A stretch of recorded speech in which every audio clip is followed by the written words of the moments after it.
한 해 일어나는 범죄 약 196만 건. 이를 해결하는 데 드는 사회적 비용은 상당합니다.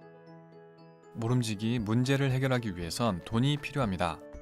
일어난 문제를 수습하고 문제 때문에 발생한 손실을 메꾸는 등 해결 단계마다 돈이 들죠. 범죄 분야 하나만도 이런데 환경, 보건, 교육 등 다른 이슈들은 오죽할까요? 매년 국가 채무가 조 단위를 넘는 데는 다 이유가 있습니다. 하지만 생각해봅시다. 고정적인 지출이 있다면 그곳엔 필연적으로 수익 가능성 또한 있습니다. 지출을 줄이거나 지출 자체를 없앤다면 그 비용이 고스란히 수익으로 바뀔 수 있으니까요. 그렇다면 사회 문제로 인한 지출도 마찬가지 아닐까요? 사회 문제를 해결하면 돈이 된다. 이걸 지속 가능한 시스템으로 가능케 한 솔루션 모델이 있습니다. 바로 사회 문제를 투자 상품으로 만든 사회혁신 채권입니다. 사회혁신 채권이란 사회 문제 해결을 조건으로 성과금을 보증하는 조건부 채권입니다. 특정 사회 문제를 해결하기 위해 필요한 운용 비용과 인력을 민간의 투자를 받아 조직한 뒤 문제가 해결되면 정부가 투자자들에게 성과금을 지급하는 방식이죠. 세계 최초의 사회혁신 채권은 2010년 영국에서 발행되었습니다. 당시 영국 피터 버러시는 교도소 단기 수용자들 때문에 골머리를 앓고 있었습니다. 이들이 출소 후 지역사회에 적응하지 못한 채 다시 교도소로 돌아왔기 때문이죠. 평균 재범률은 60%에 육박했고 수용자 한 명당 수감 비용은 연간 4만 파운드에 달했습니다. 이 사회경제적 손실의 악순환을 끊기 위해 영국의 소셜 파이낸스라는 비영리 기관은 사회혁신 채권을 설계하여 피터 버러시와 민간 투자자들에게 제안합니다. 수용자들의 재범률을 낮추는 조건으로 갱생 프로그램을 실시하여 이게 성공할 경우 정부가 성과금을 보증하는 내용이었죠.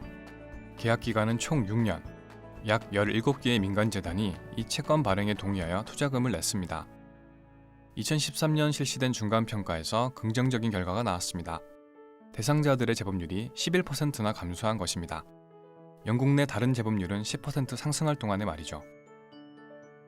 사회혁신 채권이 혁신적인 가장 큰 이유는 각종 사회 문제가 민간 자본들을 불러 모으는 투자 모델이 된다는 점입니다. 그 결과 록펠러 재단, 골드만삭스 등 사회 문제 해결에 원래부터 적극적이었던 기업뿐 아니라 일반 기업들 또한 사회 문제 해결에 관심을 갖게 되고 있습니다. 기업이 사회 문제에 참여하는 방식이 훨씬 기업스럽게 변한 것이죠. 참여하는 주체와 운용할 수 있는 자금의 폭이 커지면서 그동안 정부 홀로 감당해야 했던 예산 리스크를 분산하게 된 점도 빼놓을 수 없는 장점입니다.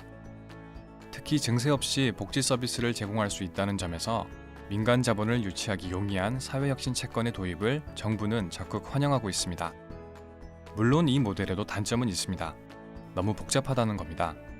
결과가 아닌 성과를 측정하는 데다 다양한 주체들이 돈으로 얽혀 있다 보니 서로 간의 공적인 합의를 하는데 상당한 비용과 인력이 소요됩니다. 하지만 그림자가 있다고 빛을 포기할 순 없죠.